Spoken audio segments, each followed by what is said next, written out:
टोलीको लागि सुमित्राको यहाँ सर्भिस रहेको छ कम्फर्टेबल रिसेप्सन छैन मोबिना इरानको लागि लायाको यो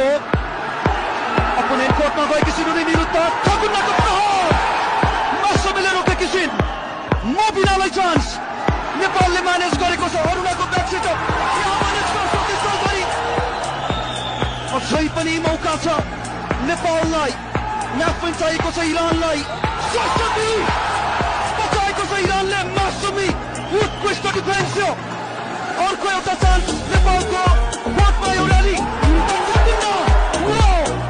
शानदार र शक्तिशाली डिफेन्स लाया विरुद्ध ब्याकवर्डबाट उल्सा रिकभरी गर्दै नेपाल अझै पनि प्रोसेसमा तर